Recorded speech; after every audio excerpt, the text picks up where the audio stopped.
All right, if you missed part one, the original Q&A session, link at the top of the screen. You could click on that and watch it, but of course, no way I could answer every question in just one video. So here's the beginning of part two. Corey asks, where's the best place to get your voucher drinks? Okay, so best is subjective. Two people could have two different answers very easily. I will say this. There are some casinos, Caesars properties, I'm like almost never in. I don't even know where you could use them. Planet Hollywood, Flamingo, I don't even know where you could use them. I got a tiny water once that you could get for free from a waitress at a bar in the Link once. That was a waste. I usually go to either Paris, the pizza place in Paris. That's one common place. They have water, Perrier, sodas, Gatorade. I've also never seen someone use it for a fountain drink, but you could just get a plastic cup and go to the fountain. Probably way more drinks in there. Also some like fruit drinks, some like pre-bottled Starbucks things. Also a few coffee drinks they have in there.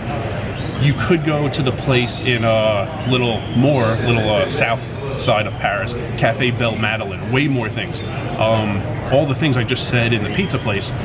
Also, Red Bull sugar-free, Red Bull normal, small bottles of wine, small bottles of champagne, a lot of cans of beer, way more of a menu as far as the coffee drinks and hot chocolate, those types of drinks. I never look because I don't get that stuff, but like white chocolate, macchiato, iced mocha, cold brew coffee, that's just a few. There's like 20 different types of coffee drinks over there. The one other common place I go is the food court in Harrods. They don't have as big a selection as Cafe Belle Madeleine in Paris, but if you want white milk or chocolate milk, some people are here for a while. They want it for their like oatmeal, cereal, something like that. They have white milk and chocolate milk in the food court in Harrods. And if you use the food court in Harrods, a lot of people will get their drinks and they go to that main cashier, the one with you know, like the pastries and the coffee drinks. You could use it at the Chinese restaurant. I've also used it there. I never tried using it at Bobby's Burgers or the pizza place, but I think you could use it at any register. There's at least 4 in there. So you don't have to use that one if there's a long line. Another question from God is Good. This question is about tanking and calling the clock. If it's a rare instance where like someone's taking a long time and it's a very large pot, I give the guy a lot of time. It usually gets to the point where like it's been a long time. You can't let it go on forever, but it's been a long time, and I think like, all right, if it's like another minute and no decision, I'll call the clock, and usually a decision is made before I call the clock. I have called it before. It's usually in instances where it's like a tiny bet, or it just can't possibly be a difficult decision. There was like a river bet once at Bellagio for $20, and the guy was clearly between fold and call, and like, I don't know, the pot had like 150 in it. Like $20 was not a large bet. With the size of the pot and with the guy closing the betting as this guy tried his best to kill me. And it was an insane amount of time. And I called the clock, and it was funny, the floor wasn't anywhere nearby, so the dealer just told me to take my phone out and do the clock myself. But no, I give people a lot of time, unless it's someone who makes a habit of this, and this guy, they're not coming quite as close as the camera's making it look, but I should probably move on. If someone makes a habit out of it, no, call the clock all the time, make the person feel as bad as possible, and your goal is to get that person to quit poker for life. There was a guy in Council Bluffs, he would come to town for the tournament series. It was so ridiculous. I mean, if he was dealt 10-3 offsuit, he would think about it for like 30 seconds before folding pre-flop, because he thought he had to balance his pre-flop folding range, one of those morons. But as you could imagine, someone who does something like that has the fortitude of a piece of tissue paper in a hurricane.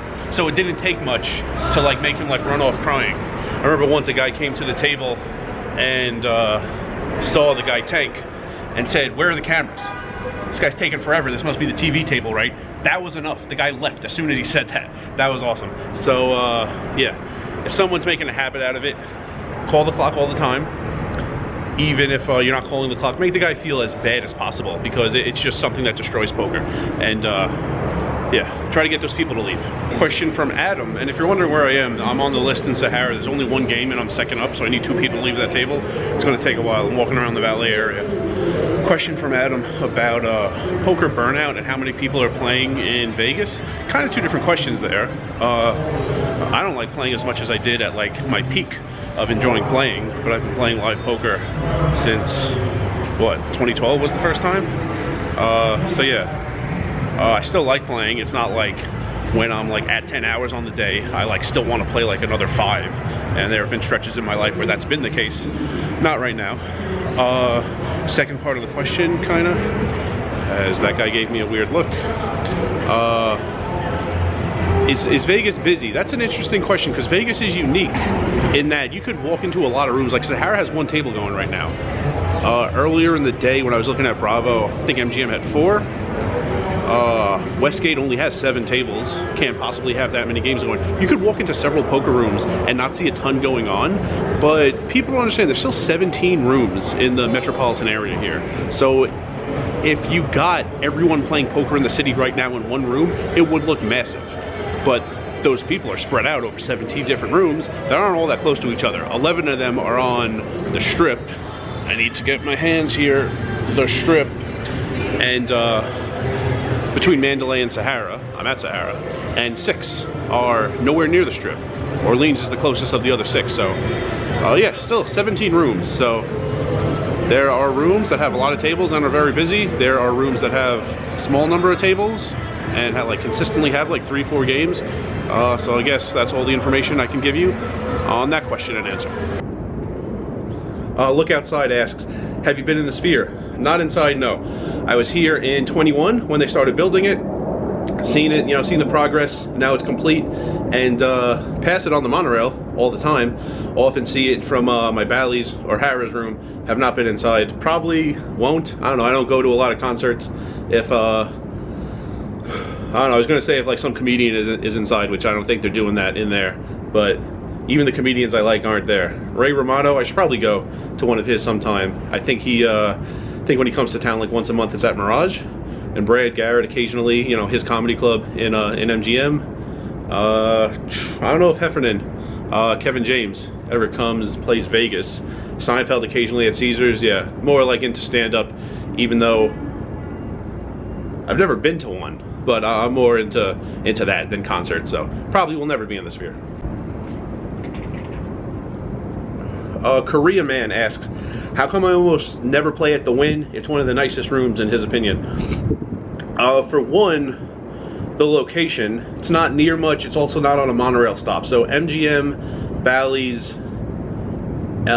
Westgate, and Sahara are on monorail stops. Very easy to get there. Very easy to hop casinos. If I get there, don't like it, and want to play somewhere else. Even Venetian isn't that far. I could get off at Harrah's and walk to Venetian. I do that sometimes.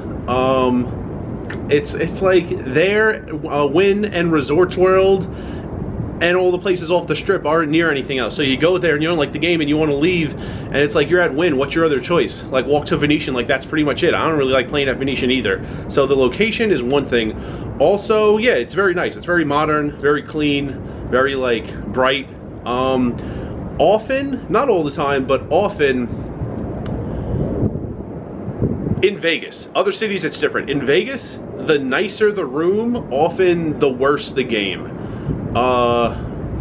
There are a lot of people who care about like sitting in a room that's very like clean and chic, and like they feel comfortable, and that's all they care about, and the status of the poker game is like their last concern, and it makes for weak games.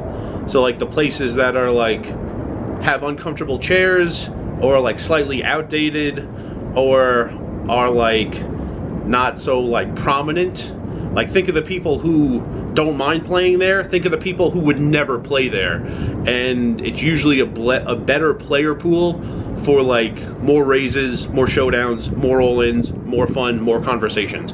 So for that reason also, like even if Wynn, like Bellagio's becoming a little outdated, you know, the casino was built in the late 90s, and it's still nice, but becoming like kind of outdated / retro, whatever word you would use. Even though that's a pretty good location, I don't go there a ton for those reasons.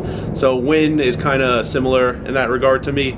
Like I much prefer like Sahara, MGM to like to Aria, Bellagio, Wynn, and when the other rooms existed, like Excalibur, Planet Hollywood, Like, those rooms were tons of fun, and they don't exist anymore, but the same thing. Like, a small number of tables in like an out-of-the-way place that's like not really known for poker, that might have like really worn chips or like really uncomfortable chairs. Usually that in Vegas makes for a much better game. And remember, rice is a spoon food.